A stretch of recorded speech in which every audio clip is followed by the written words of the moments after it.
Hello students, मैं DS sir आज आप लोग के साथ डिस्कशन करने वाले हैं कि Kazi Nazrul university political science honours का सेकंड सेमेस्टर का सिलेबस। ठीक है, आप लोगों का फर्स्ट सेमेस्टर का सिलेबस फर्स्ट सेमेस्टर का एग्ज़ामिनेशन ख़त्म हो चुका है और आप लोग अब सेकंड सेमेस्टर का स्टडी करने वाले हैं। ठीक है, तो सेकंड सेमेस्टर में भी आप लोगों को 200 मार्क्स का पढ़ना पड़ेगा, जैसे फर्स्ट सेमेस्टर में पढ़े थे, पर पेपर सब इस बार चेंज हो जाएगा।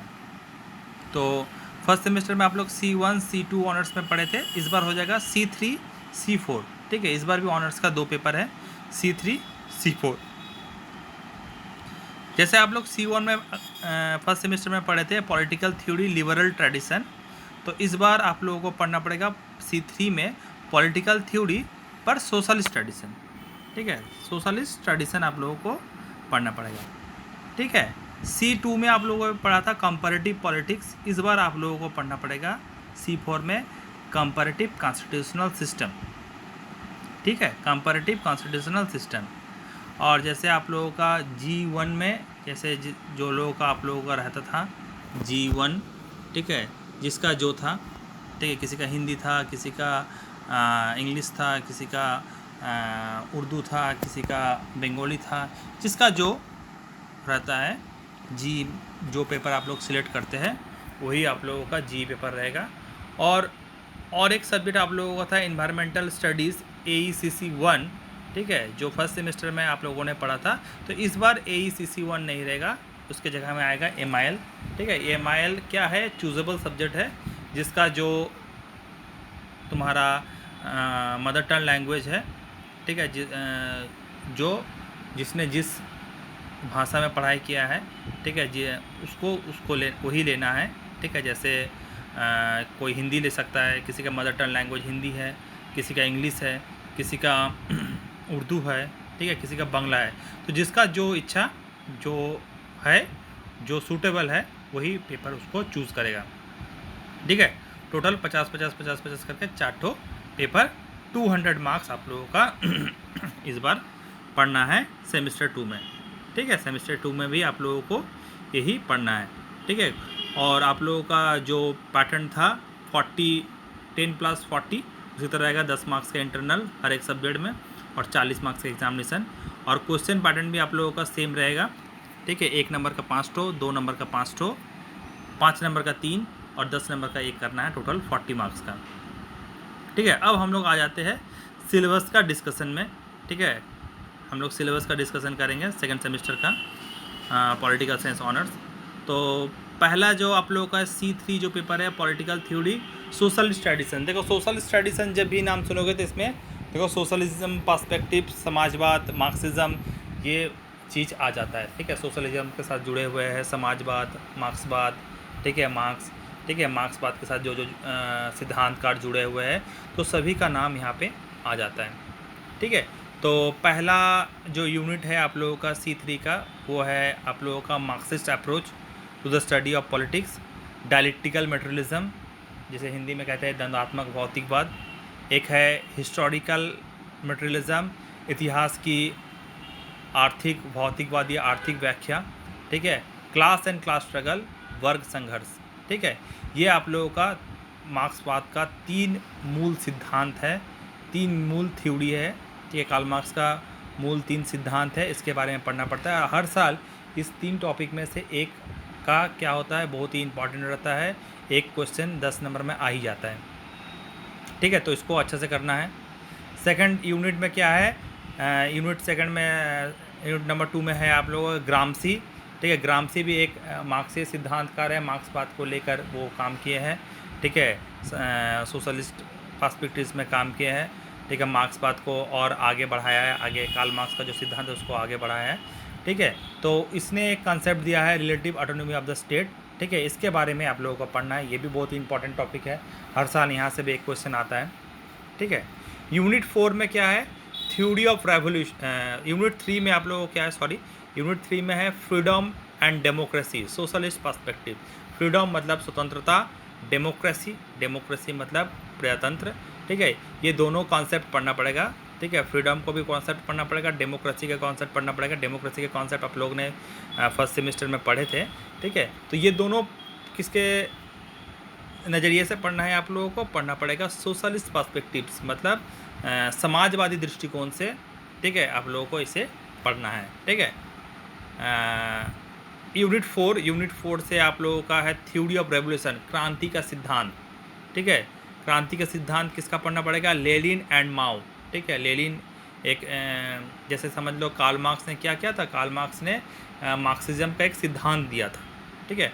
पर लेनिन एक ऐसा व्यक्ति था जिसने मार्क्सवाद का जो सिद्धांत को वो वास्तव में कार्यान्वित किया था, और माओ भी एक ऐसा सिद्धांतकार थे, माओ भी एक ऐसा व्यक्ति थे जिसने क्या किया था, लेनिन ने रशिया में मार्क्स का सिद्धांत को कार्यान्वित किया था, समाजवाद का प्रतिष्ठा किया था लेनिन ने सर्वप्रथम, और बाद में माओ ने चाइना में क्या किया था, समाजवादी क्रांति लाए थे। तो इन दोनों का जो क्रांति संबंधी जो धारणा है उसे पढ़ना पड़ेगा, ठीक है। और यहाँ पे इन दोनों टॉपिक में से भी एक में क्या एक 10 नंबर का क्वेश्चन आ जाता है, 10 या 5 नंबर का क्वेश्चन आ जाता है, ये भी बहुत ही इंपॉर्टेंट टॉपिक है, लेनिन एंड माओ का क्रांति संबंधी धारणा। और यूनिट 5 में आप लोग क्या है, Marxist theory of party, marks का दल संबंधी क्या धारणा है, ठीक है। मार्क्सिस्ट का थ्योरी मतलब मार्क्सवादियों का दल संबंधी क्या धारणा है, ठीक है। और दल संबंधी लेनिन ने क्या योगदान डाला था, ठीक है। दल का संबंध में, दल का ऑर्गेनाइज करने में, कम्युनिस्ट पार्टी को ऑर्गेनाइज करने में, ठीक है, कम्युनिस्ट पार्टी को डेवलप करने में लेनिन ने क्या कंट्रीब्यूशन दिया था। और अंत में है लेनिन रोजा लुक्सेमबर्ग डिबेट ऑन पार्टी, ठीक है। पार्टी संबंधित एक जर्मन का मार्क्सवादी सिद्धांतकार है रोजा लुक्सेमबर्ग, ठीक है। तो वो क्या है, वो उसके साथ क्या हुआ था, लेनिन का एक पार्टी संबंधी एक डिबेट है जिसे रोजा लुक्सेमबर्ग डिबेट कहते हैं, ठीक है। लेनिन एंड रोजा लुक्सेमबर्ग डिबेट कहते हैं, जो पार्टी के ऊपर हुआ था। तो ये आप लोगों का C3 का सिलेबस है जिसे आप लोगों को इस बार स्टडी करना है, ठीक है। बहुत ही इम्पोर्टेंट चीज़ है, ठीक है। ये थोड़ा मार्क्सिस्ट पर्सपेक्टिव के कारण ये थोड़ा क्या है, थोड़ा हार्ड है ये थोड़ा पेपर, पर अगर अच्छे से स्टडी करोगे तो बहुत अच्छा मार्क्स होता है इस पेपर्स में। अब हम लोग आ जाते हैं C4 में, comparative constitutional system. Comparative constitutional system मतलब इसका पहले हम लोग कंपैरेटिव पॉलिटिक्स में जो कंपैरेटिव पॉलिटिक्स का जो थ्योरीज था, तो वो थ्योरीज को लेके हम लोगों ने स्टडीज़ किया था, ठीक है। थ्योरीज को लेके हम लोगों ने पढ़ाई किया था कंपैरेटिव पॉलिटिक्स में, ठीक है। जहाँ पे आप लोग का स्ट्रक्चरल फंक्शनल अप्रोच, ठीक है, behavioural approach, post behavioural approach, ठीक है, उसके बाद आप सिस्टम अप्रोच, ठीक है, इस तरह का बहुत सारा चीज़, ठीक है। डेवलपमेंट ऑफ कंपैरेटिव पॉलिटिक्स, ठीक है, स्कोप ऑफ कंपैरेटिव पॉलिटिक्स, इस तरह का थ्योरेटिकल चीज़ पढ़े थे। इस बार क्या है, कंपैरेटिव कॉन्स्टिट्यूशनल सिस्टम है। कंपैरेटिव कॉन्स्टिट्यूशनल सिस्टम मतलब हमारा संविधान, 3 देश का यहाँ पे संविधान है, 3 देश के बारे देश के संविधान के बारे में पढ़ना पड़ेगा, और उसके साथ साथ उन्हें कंपैरिजन करना पड़ेगा, तुलना करना पड़ेगा, ठीक है। कौन कौन 3 सा देश है, एक है UK जिसे कहते हैं यूनाइटेड किंगडम मतलब ब्रिटेन या इंग्लैंड जिसे कहते हैं, एक है USA, ठीक है, यूनाइटेड स्टेट ऑफ अमेरिका, सभी जानते हो, और तीसरा है PRC, people Republic of China, ठीक है। तो ये 3 देश के कॉन्स्टिट्यूशन के बारे में हम लोग को पढ़ना पड़ेगा, ठीक है। 3 देश का सिस्टम के बारे में हम लोग को पढ़ना पड़ेगा, 3 देश का एग्जीक्यूटिव, जुडिशियरी, ठीक है, एग्जीक्यूटिव, जुडिशियरी, शासन विभाग, कानून विभाग, विचार विभाग के बारे में हम लोग को स्टडी करना पड़ेगा, ठीक है। तो और उसमें कंपैरिजन करना पड़ेगा, मतलब तुलना करना पड़ेगा। तो हम लोग देख लेते हैं यूनिट वाइज ये क्या क्या है। तो यूनिट 1 में है टाइपोलॉजी ऑफ कॉन्स्टिट्यूशनल सिस्टम, ठीक है, कितना प्रकार का कॉन्स्टिट्यूशनल सिस्टम है, ठीक है। एक है यूनिटरी एंड फेडरल, यूनिटरी मतलब एकात्मक और संघात्मक, पार्लियामेंट्री एंड प्रेसिडेंटल मतलब पार्लियामेंट्री का मतलब क्या होता है, पार्लियामेंट्री में संसदात्मक, और प्रेसिडेंटल मतलब अध्यक्षात्मक। पार्लियामेंट्री जहाँ इंग्लैंड में है पार्लियामेंट्री सिस्टम, प्रेसिडेंटल सिस्टम है अमेरिका में, ठीक है। लिबरल एंड सोशलिस्ट मतलब उदारवादी और समाजवादी, ठीक है। ये तीनों कंसेप्ट को पढ़ना पड़ेगा, ये कॉन्स्टिट्यूशन का फंडामेंटल कंसेप्ट है, ठीक है। ये पहला चैप्टर अगर ठीक तरह से आप लोग पढ़ लोगे तो बाकी सब आप लोगों को इजी लगेगा। ठीक है, तो यहाँ से 5 नंबर का क्वेश्चन आ सकता है, जो what is unitary system, what is federal system, what is the feature of unitary system, what is the feature of federal system, what is the feature of parliamentary system, what is the features of presidential system. ठीक है, इन सब का विशेषता आ सकता है। ठीक है, liberal and socialist का विशेषता आ सकता है, और इनमें अंतर आ सकता है। ऐसे अंतर दे दिया जाए, संसदात्मक और अध्यात्मक शासन व्यवस्था में अंतर बताए। ठीक है, तो ये यहाँ से 5 मार्क्स का क्वेश्चन आ सकता है, 10 मार्क्स का क्वेश्चन आ सकता है, बड़ा क्वेश्चन यहाँ से आता है। ठीक है, यूनिट 2 में क्या है, लेजिस्लेचर। लेजिस्लेचर मतलब क्या, इसे कानून विभाग कहते हैं। ठीक है, कानून विभाग। ठीक है, कानून विभाग किसका लेजिस्लेचर पढ़ाया जाएगा, UK and PRC. UK and PRC का लेजिस्लेचर पढ़ना पड़ेगा। ठीक है, composition and function. Composition function मतलब कैसे इसका गठन होता है और क्या क्या काम करता है। Role in second chamber in UK. Role in second chamber मतलब जब आप लोगों को जब पढ़ोगे तब आप लोगों को पता चलेगा कि इंग्लैंड का 2 सदन है, जो 2 सदनात्मक है। ठीक है, पहला सदन है तुम्हारा लॉर्ड सभा। ठीक है, एक सदन है लॉर्ड सभा, एक है तुम्हारा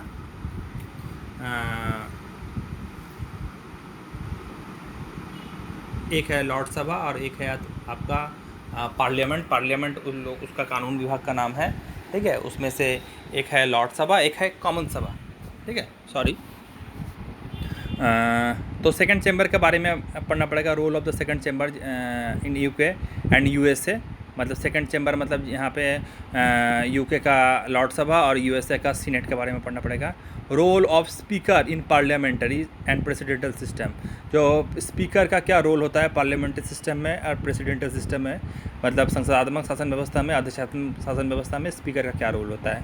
ठीक है, यूनिट 3 में आप लोगों का पढ़ना पड़ेगा एग्जीक्यूटिव।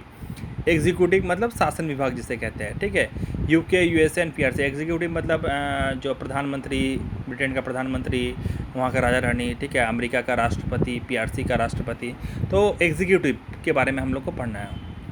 यूनिट 4 में क्या करना है, relation between executive and legislature. ठीक है, एग्जीक्यूटिव एंड लेजिस्लेचर मतलब हो रहा है शासन विभाग और कानून विभाग में क्या रिलेशन है, क्या संबंध है, किस किस देश में। यूके, यूएसए एंड पीआरसी मतलब इंग्लैंड, अमेरिका और चाइना के कानून विभाग और शासन विभाग में क्या संबंध है, इंटर रिलेशन को पढ़ना पड़ेगा। ठीक है, ये भी बहुत ही इंपॉर्टेंट यूनिट है। यहाँ से भी कंपैरेटिवली 10 नंबर का क्वेश्चन, 5 नंबर का क्वेश्चन पूछ लिए थे। ठीक है, यूनिट 5 में क्या है, यूनिट 5 में है judiciary in UK, USA and PRC with special reference of procurator. ठीक है, जुडिशरी सिस्टम मतलब ये विचार विभाग जिसे कहते हैं। विचार विभाग मतलब यूके का विचार विभाग है, सुप्रीम कोर्ट है, वहाँ का हाई कोर्ट है। ठीक है, अमेरिका में भी सुप्रीम कोर्ट है, हाई कोर्ट है। और पीआरसी में क्या है, पीआरसी में प्रोक्यूरेटर व्यवस्था है, मतलब वहाँ पे सुप्रीम कोर्ट, हाई कोर्ट जैसा नहीं होता है, वहाँ पे प्रोक्यूरेटर सिस्टम होता है, जिसके द्वारा वहाँ का न्यायपालिका चलता है, न्याय व्यवस्था चलता है। ठीक है, तो स्पेशल रेफरेंस ऑफ प्रोक्यूरेटर मतलब उसी को लेकर यहाँ पे आप लोग को पढ़ना पड़ेगा। ठीक है, यहाँ पे भी बहुत सारा क्वेश्चंस होते हैं, खास करके अमेरिका के जुडिशरी सिस्टम को लेकर और चाइना का जुडिशरी सिस्टम को लेकर बहुत सारे क्वेश्चंस यहाँ पूछ लेते हैं। यूनिट 6 में क्या है, rights of citizens. Rights of मतलब अधिकार, जनता का अधिकार कहाँ पे किस तरह का है। यूके का जनता का अधिकार क्या है। ठीक है, यूएसए का जनता का अधिकार क्या है, और पीआरसी मतलब चाइना का जनता का अधिकार क्या है। अधिकार मतलब वो जो फंडामेंटल राइट्स मतलब मौलिक अधिकार, मौलिक कर्तव्य, ये सब अधिकार के बारे में बताया गया है। और पीआरसी का duties of citizens of PRC मतलब सिर्फ अधिकार मिलने से तो नहीं होगा। चाइना में क्या होता है, चाइना एक कम्युनिस्ट कंट्री है, वहाँ पे जनता का अधिकार के साथ साथ कर्तव्य का भी पालन करना पड़ता है। और वो क्या बोलता है, वो आवश्यक है जो जनता वो ड्यूटी को पालन करे। ठीक है, तो ये आप लोगों का सिलेबस है सेकंड सेमेस्टर का। ठीक है, मोस्ट प्रोबेबली आप लोगों का ये इजी सिलेबस है। ठीक है, उतना ज़्यादा प्रॉब्लमेटिक नहीं है। ठीक है, आप लोग स्टडी कर सकते हो। ठीक है, इसका बहुत सारा बुक्स भी है। ठीक है, आप लोग अगर फर्स्ट सेमेस्टर में अगर कोई थ्योरीज़ को बुक खरीदे होंगे C3 में वो काम आ जाएगा। ठीक है। थ्योरीज का बहुत सारा बुक है आप लोगों का, DC भट्टाचार्य का बुक है, ठीक है। और आप लोग का सजेशन बुक में भी बहुत सारा दिया हुआ है, ठीक है। DC भट्टाचार्य का बुक बहुत इजी होता है इंग्लिश वर्जन में, और DC भट्टाचार्य का दोनों कंपैरेटिव कॉन्स्टिट्यूशनल सिस्टम का भी DC भट्टाचार्य का बुक है, और पॉलिटिकल थ्योरी का भी DC भट्टाचार्य का बुक है, ठीक है। इसके अलावा आप लोगों का JC जोहारी का भी बुक है, कंपैरेटिव कॉन्स्टिट्यूशनल सिस्टम का JC जोहारी का भी बुक है, जो बहुत अच्छा बुक है। तो ये सब बुक का आप लोग सहायता ले सकते हो, ठीक है। हिंदी में भी आप लोगों का DS सिंघल का बुक है कंपैरेटिव कॉन्स्टिट्यूशनल सिस्टम का, ठीक है। और लक्ष्मी नारायण अग्रवाल का बहुत सारा पब्लिकेशन का बुक है हिंदी में, आपका वही पॉलिटिकल थ्योरीज, मतलब राजनीतिक सिद्धांत का कोई भी बुक लोगे तो आपका C3 का प्रॉब्लम सॉल्व हो जाएगा। Comparative constitutional system DS Singhal का है बुक, ठीक है। JC जोहारी का बुक है, हिंदी में भी ये अवेलेबल है, ठीक है। तो ये सब बुक भी आप लोग खरीद सकते हो। तो ये आप लोगों का सिलेबस है, ठीक है। तो इसे आप लोग स्टडी करें और अच्छा मार्क्स उठाए, ठीक है। यहाँ तक के लिए धन्यवाद। ओके, आज का वीडियो हम यहीं पे समाप्त कर रहे हैं।